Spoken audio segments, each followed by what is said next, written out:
You're listening to Urban Internet News, national news and information for and about people of color. Welcome to UIN. I'm Alexander Caden, along with Camille Brooks and Brooklyn Alexander. Brooklyn? At first, it was the elderly. Now, experts at Emory University say COVID-19 has a new target demographic with people 20 to 50 years of age and Latino and Black communities testing positive the most. Miami is now on track to become the nation's new epicenter. At least 22 states are seeing sharp increases in coronavirus cases. Experts advise adjusting to the new normal, wear masks, face shields, and use social distancing because this virus is not leaving anytime soon. President Donald Trump called a Black Lives Matter mural to be painted on Fifth Avenue outside of Trump Tower a symbol of hate. The president also slammed the New York City mayor for his decision to reallocate $1 billion of the police department's annual operating budget to the Department of Education and Social Services.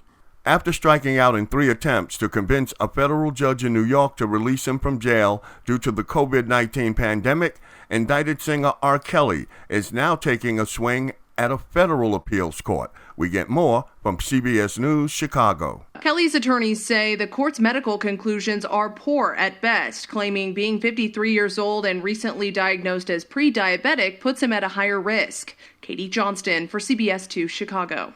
The country's richest black person has some thoughts on how corporate America can address structural racism. According to Forbes, Robert E. Smith believes that big banks and major companies should spend the next 10 years investing directly in technology, education, telecom, banking, and healthcare infrastructures that support black communities. Smith went as far as to say that large corporations should spend 2% of their annual net incomes over the course of a decade to achieve the goal. Here's Camille Brooks. Dozens of Republicans are forming a group that will back Democratic presidential candidate Joe Biden in a sign that President Donald Trump has alienated some members of his own party. The group will publicly endorse Biden and plan to campaign for the former vice president. Its group includes at least 24 officials who served under Republican presidents Ronald Reagan, George H.W. Bush, and George W. Bush, with dozens more in talks to join. Bill Cosby will get the chance to fight his 2018 sexual assault conviction. The Pennsylvania Supreme Court has agreed to review 2 aspects of the case the comedian's lawyers challenged on appeal. Thanks, Camille.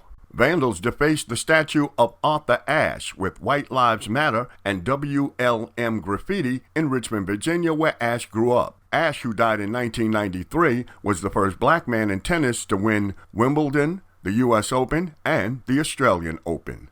Virginia Republican gubernatorial candidate Amanda Chase questioned whether one of her Democratic opponents is for all Virginians, immediately after noting that State Senator Jennifer McClellan is vice chairwoman of the Virginia Legislative Black Caucus. The CEO of Netflix says he'll donate $120 million to historically black colleges and universities, calling the gift an investment in America's future.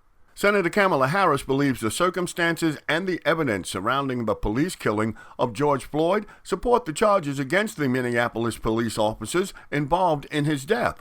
But the former prosecutor in her sees the harsh reality ahead and said it won't be easy to get a conviction. The circumstances and the evidence surrounding George Floyd's death, I think, without any question, support the charges against him. But it will not be easy to get a conviction because it is still the case that jurors are inclined to trust police officers. But there's no denying that this officer and those who were his accomplices should pay a real consequence and accountability for what they've done.